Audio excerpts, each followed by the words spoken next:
Hey there, folks. Welcome back to the Overflow. My name is Micah Curtis. And I'm Alex Baldwin, also known as the Hatman. And before we get started, we're going to do a little bit of plugging. Inglewood, by the way, right now, since the podcast has launched, and, well, it launched that Friday beforehand, but we are sitting, as of the recording of this video, which is 7:14 Central Time, on the 2nd of July. This will actually come out on Independence Day, so happy 4th, everyone. Hey! Don't forget to celebrate the greatest nation on Earth. Even if you don't don't live eat in the the greatest fireworks. nation. Exactly. Don't eat the fireworks. That'd be bad. But we are sitting, as of right now, it'll probably go up at $2,622, 37% of our goal. If we hit goal, that means that thing goes out international. Like, it's, thank you all so much.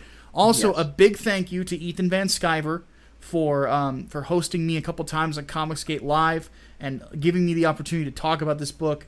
He has actually said that I can come back on anytime. Also want to thank the support from other Comicsgate creators, specifically Cal Jameson, Von Klaus, Vinny Tartamella, and Rich...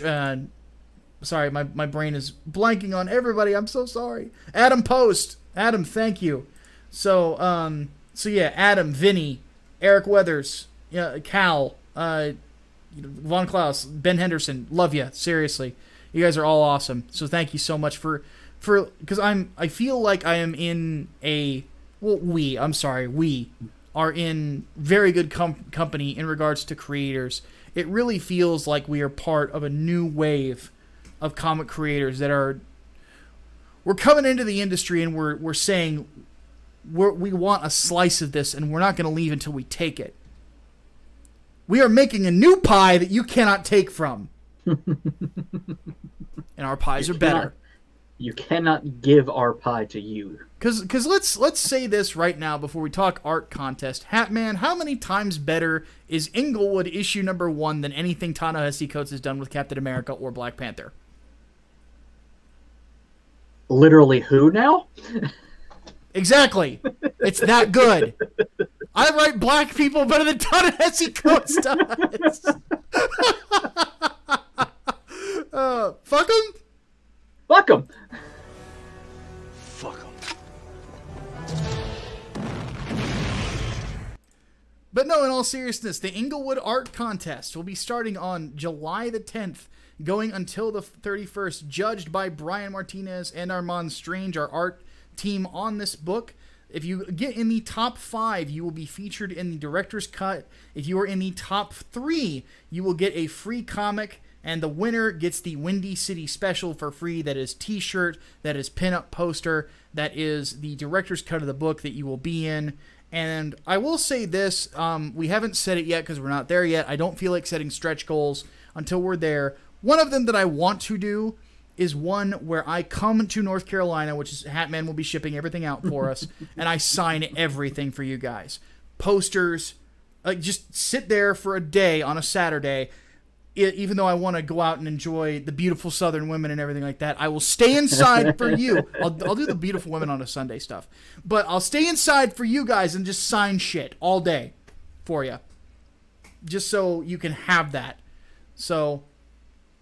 But yeah, so don't forget that. There's some art fans of ours who are artists that I'm going to also let them know, if they want to get into the contest, to go ahead and do so. I am super excited to see what you guys are wanting to do. One thing that we are going to focus on also is adding character profiles to the Indiegogo campaign for you guys, so you can kind of get an idea about what these characters look like, what their vibe is, so that you don't feel like you have to do fan art of one character. So, but that's all the Inglewood stuff I have for right now. Let's go ahead and get into this. So, to get us started, do we want to do... Oh, God, we don't have a lot of entertainment. Can we just start with politics so I can end on a happy note? Yeah, let's do that. Okay. So Can we get back to politics, please? Let's get started. So, politics, first question. It doesn't have a name here. I don't know who asked this one, but he said, we mentioned LGBT being politicized. Was it always politicized? Do you think it happened more recently? So, from what I understand from a friend of mine named Brian, not Brian Martinez, different Brian, is that there were two sects, spelled S-E-C-T, not S-E-X, of... That's try perverts. Yeah, yeah. Get your minds out of the fucking gutter. But two factions basically within the LGBT movement. There were, lesbians, bisexuals, gays, trans. Like you had those folks, and then you had people who were that, but were also political activists, basically. Mm-hmm. And both of those existed for the longest time, but they had common ground in the fact that they wanted gay marriage to be legal and just more social acceptance for people who are of that persuasion. But after the Supreme Court decision that basically banned the ability to ban gay marriage, before that, or after that, we started to see the political actors acted like it didn't happen. Mm-hmm. And then you had folks who are gay married or who wanted to get gay married, went out and got gay married. And whoopee-doo, Yeah. And well, now that some other elements too. Like you've got, the political lesbianism from like the late 70s and 80s. Mm. I mean that's a thing, but that's more about feminism than LGBT stuff. But yeah. I guess you could say there's a bit of a crossover. A little bit, but well, that's the whole intersectionality thing. But point being is that there were people who have politicized it, and there are a faction of gay and lesbian people who don't like being politicized like that. Oddly enough, you find more gay men who are like that than anywhere else. So has it always been politicized? By a certain part of it. I mean, you can go back to the controversy about the Marshall Mathers LP. And you will see the political wing or the political part of the LGBT community come up there because they tried to actively have him censored. So, and then Swordsman 100 has a related question. Saw this on Sargon's channel. Why is the LGBT community trying to sexualize children? Wouldn't this cause people to turn against him? Well, it is. You have to keep in mind the Zoomers, as our local memester Daniel Garza likes to call them, are considerably less progressive when it comes to that community than any other generation. And this is part of it. Because imagine your little brother or your little sister being sexualized like that. It's disgusting. And I don't know why. That's the thing. I don't have any answers there. I really don't. I don't even have a fucking clue. All I know is it's disgusting. And I have sympathy for people who do get treated badly because they're gay. For the longest time when I was younger, people thought I was gay. Because I didn't date. I had a much higher voice than I do now. I actually was complaining on Twitter that my voice got so deeper in my 30s that I can't hit high notes when I sing anymore. It sucks. So, because I used to be able to hit soprano notes, and I can't anymore. So, with so it's not a fun feeling for even if people think that you're of a different sexual persuasion to be treated like shit.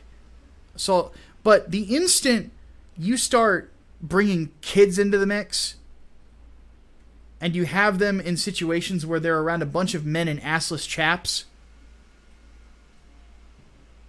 that's where I feel like I have a political struggle in my brain right now with the libertarian part of me and the conservative part of me. The conservative part of me starts screaming because, even the libertarian side starts screaming because of the non-aggression principle. Do no harm. Well, you're doing harm to that child's mind. Well, it's not even that. It's, at least with the drag shows and whatnot, there's always been an element of sexuality to those things. Play up the effeminate nature, but part of that is, the sexy part. I mean, you really can't deny it. Yeah. Putting children in that sort of scenario, of course, is going to Yeah. make pedophiles feel like, they've been enabled. Exactly. Like, look at the whole Desmond is Amazing thing. Oh, don't get me fucking started on that. That child is on drugs, by the way. I guarantee you he is on some form of drugs. His parents are psychopaths. Jesus fucking Christ. I mean, like, they're trying to put out a book now about how it's totally okay to want to do drag as a child. It's not playing dress up, people. It's not as simple as playing dress up. It makes me want to put out a counter book called Your Child Abusers. Like, seriously, that's disgusting. That's a little boy, and you are fucking up his world, and he's gonna in 10 years time he's gonna be 20 years old, he's gonna be a cocaine addict, and he's gonna fucking die in an alley. That's gonna be your fucking fault. No buttons, no nothing. Fuck these people. Like, to hell with these people. Yeah. All right. Well, let's move on. I have no answers. I only hate it. Yeah. Hauntus Whisperer says, here in the UK, a pregnant woman was fatally stabbed with a baby being delivered, now fighting for its life. What would your solution be to these stabbings? Guns. Yep. Arm your citizens. Yep. You took it away from people. Over feelings. Arm your fucking cops. Yeah, exactly. Like, what? Where the fuck is law enforcement? On this? Well, and that's the problem, is that the British government is so fucking inept. Yeah. That they can't even keep people safe. You could serve jail time for self-defense, depending on what form of self-defense you use. Yeah, they don't even maced. Yeah, they don't even acknowledge your basic rights to self-defense. Yeah, that is patently retarded. Yeah. I mean, it's no fucking wonder, you've gotten rid of the guns, so there's really no sort of equalizer. Knives, of course, are easier to fucking get than guns in the first place, so naturally people are going to go to that. Law enforcement either can't or doesn't want to do shit, and then people can't defend themselves anyway because they'll probably go to jail right after getting out of the fucking hospital. Yeah. Like, how do you fuck up so badly? You convince yourself that it's nicer to not have the ability to defend yourself. Yep, and the maniac with a goddamn weapon is going to surely love that rule too. Exactly. You want to know the safest I've ever felt? I think in my Texas? It was in Texas when I was walking around that parking lot talking with a police officer who, by the way, was a 5'2" Asian girl, but she had a Glock on her hip. I felt very safe because I knew that she was telling me about her time. She'd been a cop for 5 years. It's like, I'm safe. I am safe with this person. They are super friendly. They're kind. They obviously care about their neighborhood. I watched the Eric July video on this today where he's ranting about cops, and I really thought to myself, it's like, yeah, you had a shitty experience with a shitty cop. Mm-hmm. I've had shitty experiences with shitty cops too. I have too. Yeah. Just last week, actually. But I have had a lot of experiences with phenomenal cops. It's a case-by-case basis, and you cannot treat all law enforcement with some sort of broad swath. Exactly. Yeah, some people fuck up and they deserve to be punished, and that's part of the reason that the Second Amendment is so important. Is because, yes, people can use government employees against the common citizens. That's why a deterrent is necessary. Mm-hmm. But at the safest hands are still our own. Exactly. But at the same time, there are quite a few police officers out there who deserve respect because they look out for the inalienable rights of citizens. How do they do? Part of doing that is with a firearm. Mm-hmm. The majority of cops are not assholes. Yeah. They are not out to, fudge their numbers or exert authority over, the common man. No. Yeah. They are there to protect and serve. Exactly. I want you guys to think about this scenario for a second. So let's take me for a moment. Just big old me, big strong dude, fat obviously, but still strong. And trained in hand-to-hand combat to degrees. I know a couple of martial arts, and I'm just kind of at them, but I know enough to be threatening, enough to be scary, basically. to John or Jane Q. Public. So a guy charges me with a knife.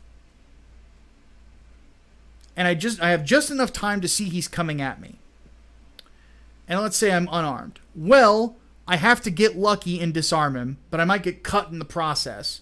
Mm-hmm. And then from there, I have to isolate his arm, and I have to probably break it to get him to drop the knife, and then subdue him. Or, if I have a gun, I could shoot him in the fucking head. Option 2 is better. Mm-hmm. Option 2 is something that a woman with no training and is undersized could pull a .38 special out of her purse and shoot him in the gut. I understand that guns are scary to some people. They're not scary to the people who have been hurt before. They understand the necessity of self-defense. And the fact that the British government will not acknowledge that is disgusting. So, all right, let's go ahead and move on. So I think that answers the question. Mm-hmm. That's our solution. You need a Second Amendment. You need a constitution that protects your revolution. Rights. Yeah. I mean, take a page from, the events of today in 1776. You need your own Boston Tea Party in a sense. You need people that are going to stand up to the government. And it's at that point for you guys, and it sucks. And that's something that people should be grilling like Nigel Farage on and others who are looking to obtain power in government is, okay, well we want Brexit too. What are you going to do about the other crazy shit that's going on? Do you have answers? And if not, you need to force them out of them. So, all right. Boomstick 1911 asks, are we looking at the moral degradation of the nation? Why is everything being made into a political issue than an issue of good versus evil? Well, that's the interesting thing about it, is that there's one side that does obviously care more about votes than anything. There's another side that has a lot of principled people in it. And because the principled people are the loud ones on the right, then there are principled people on the left, there are moral people on the left. I'm not saying there isn't. I'm talking about politicians these days. They have made the moral into the political. The fact that, going back to the Desmond is amazing thing, the fact that there is not a single left-leaning politician that could come out and say that's child abuse is telling. It's very telling. Because they know that if they did that, they would lose support from the LGBT lobby, which the Democrats have had their hands on for forever. You didn't find any Democrat politicians that would say that Colin Kaepernick is being an asshole, because they know that they would lose support from the black lobby, which they've had forever. It's things like that, where they refuse to take a moral stance, but they take a pandering stance, and ergo they end up being the immoral ones. The whole... I still find Obama's speech about law enforcement, where he was basically denigrating them in Texas after one of their own had been shot, to be probably one of the most insulting things that I've ever seen, and morally repugnant. Mm-hmm. But no one would call him out on it because you would lose a bunch of political support. Whereas people on the right are like, this is disgusting. And that's the moral stance. They have made the moral political, and they have made politics their morals. It's their religion, basically. Yeah, exactly. It is a dogma. Yeah. That one of my favorite things always, one of my favorite subreddits, it's not around anymore, was called Shit Statists Say. And at the top of the banner always was statism, the world's most popular religion.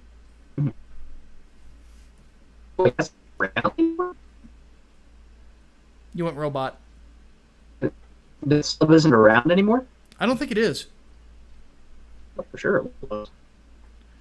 But anyway,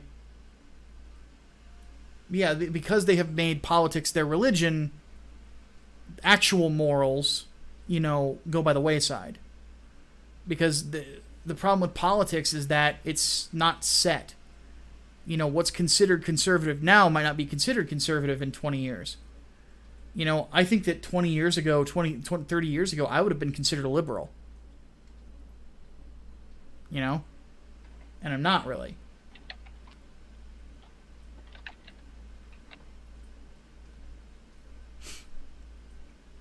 Alright, Hardboiled Entertainment asks, Trump's apparently prepping for another Supreme Court appointment before the 2020 election. Does he know something? It's assumed by a lot of people that because of her health issues that Ruth Bader Ginsburg will likely step down and retire probably in the next couple of years. I think she's probably holding out to see how the election goes. I think that's exactly what's happening. Yeah, I think that if Trump gets reelected, then she's probably going to say, fuck it, I'm retiring. I'm old and I'm tired. In which case... She'll almost certainly die on the bench. Possible. But in which case, if that were to happen, likely the next nominee is Amy Coney Barrett. And I think that she should have been the pick instead of Kavanaugh. But if Amy Coney Barrett hits the Supreme Court before a review of Roe versus Wade does, Roe versus Wade is overturned. Mm-hmm. We will have the votes. So, yeah, I think he does know something. What do you think, Hatman? I don't know. Now I'm thinking of what happens if Clarence Thomas is the one who steps down. He said in interviews he's not going to for a while. He's not that old.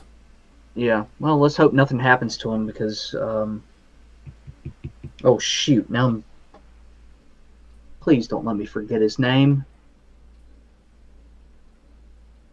I'm going to forget his fucking name. God damn it. Gorsuch. Oh. Who Gorsuch replaced. Scalia? Thank you, Anton Scalia. Thank you. I mean, that was really sudden. That was out of fucking nowhere. Yeah. So, I mean... Scalia, one of the best ever. Oh, God. You wouldn't find a more ardent defender of the Constitution than Anton Scalia. Mm-hmm. Let's see here. And then, next question, Brian Gilmartin asks, if the state governments continue to hamper law enforcement efforts against Antifa, do you see people taking matters into their own hands and fighting back in the streets? That is the inevitable fear that I have. Is that at some point, it's going to get ramped up to where another Antifa thing happens, and you're going to get a state a militia group that comes in there and just starts shooting. And there are a lot in the Pacific Northwest. Mm-hmm. So, yeah, that is a big fear of mine. Yeah. That's the sort of shit that devolves into civil war. Yep. So, yes, it's very possible. And then Brimshay asks, if Google, Facebook, and Twitter and such want to influence U.S. elections and engage in political action, is it time for them to be regulated like a political action committee? Well, and that's the thing that people are going to start investigating with this possible DOJ investigation, is the fact that they're targeting conservative voices when we're preparing for another election. And the Project Veritas stuff will inevitably come up. And if the Project Veritas stuff comes up, they're fucked. Because they are on tape saying that they want to prevent another Trump from happening. That's a confession.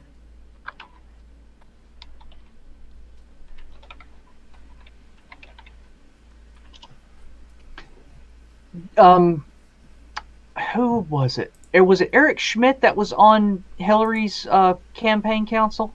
I think. Or working with the Hillary campaign?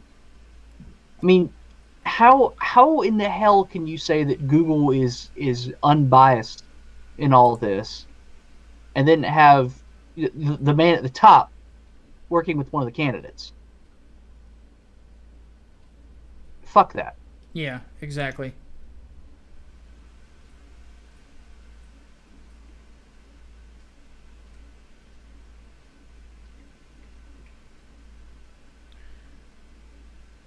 All right. Thankfully that's it for politics. That was exhausting. And I'm already kind of worn out.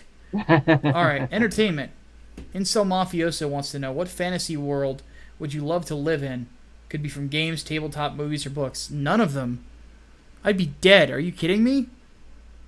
There's no room for an insurance guy in fucking a medieval world. I'd get my ass kicked.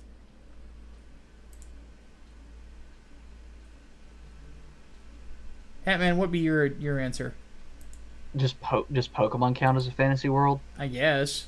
I will gladly take to burn to death in a horrible cockfighting accident. As long as I get to have a fucking Blastoise. Okay, I could live with that at least. I could see myself in the middle of the ocean fishing off the back of a Blastoise.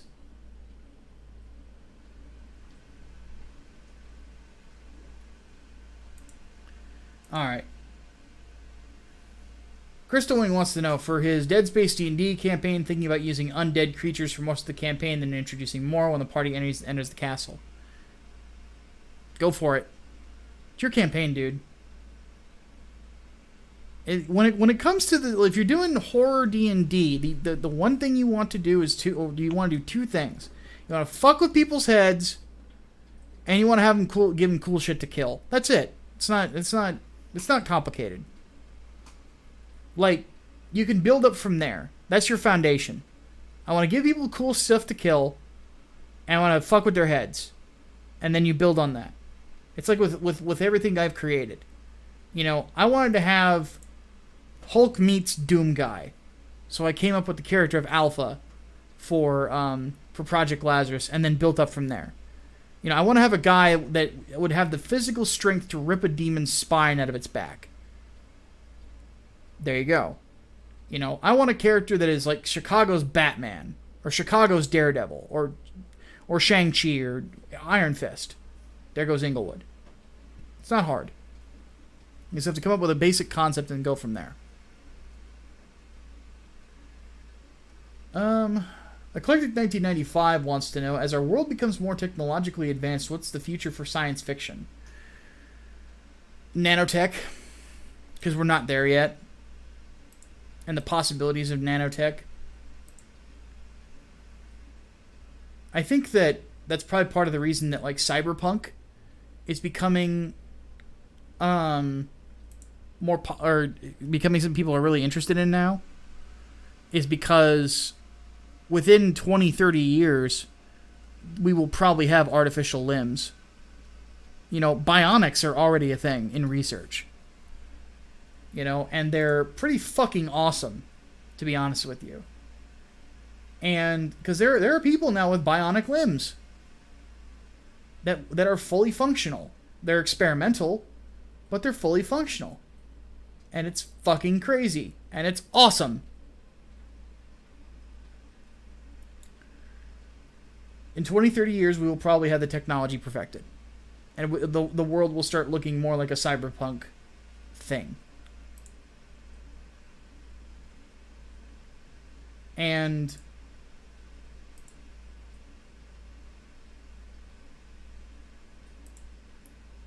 yeah, I would think nanotech would probably be the next thing, really. And it's already been used in science fiction before. I mean, Battle Angel Alita had a nanotech thing at one point. And there's others I know I'm forgetting. Oh, Metal Gear. Nanomachines, son.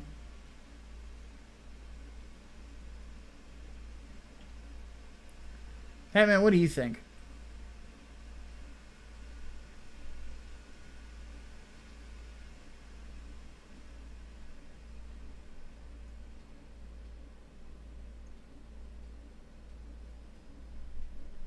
Hatman, you have no voice coming through.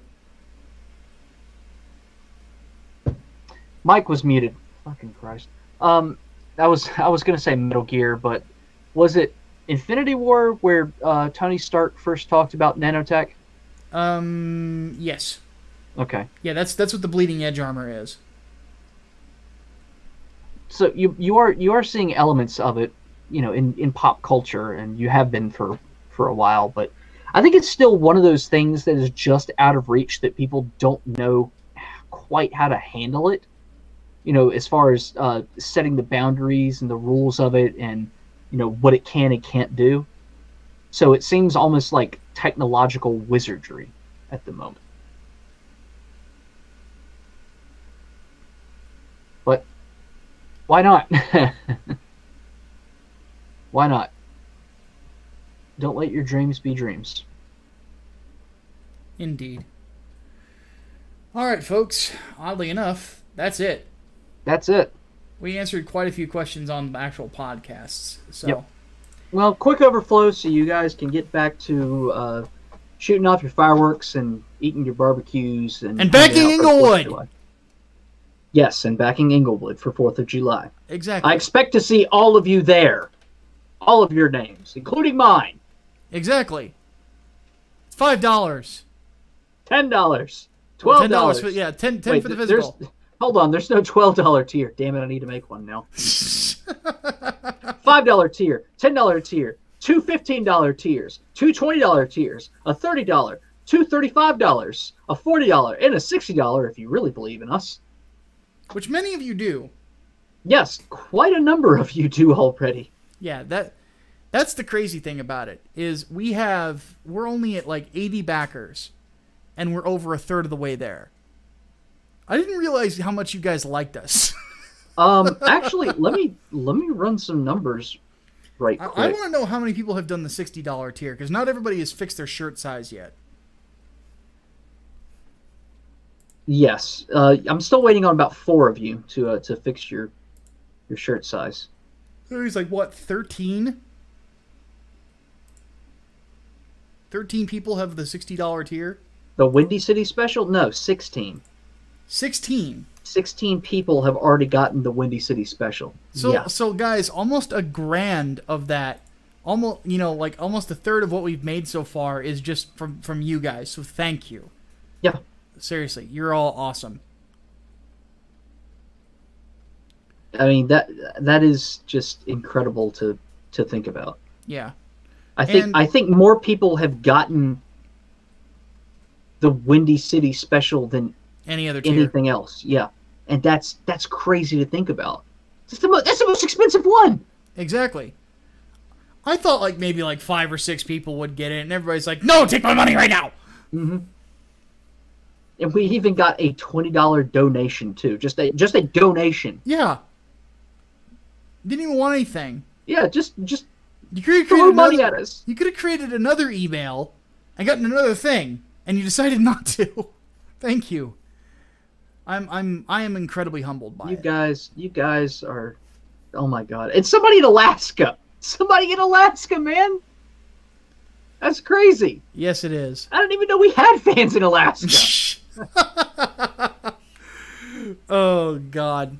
But in all seriousness, though, we do need to take off. I need to eat something. Yes, I need food too. Yeah, and also keep an eye out. We're gonna try to get the shirt store up soon too.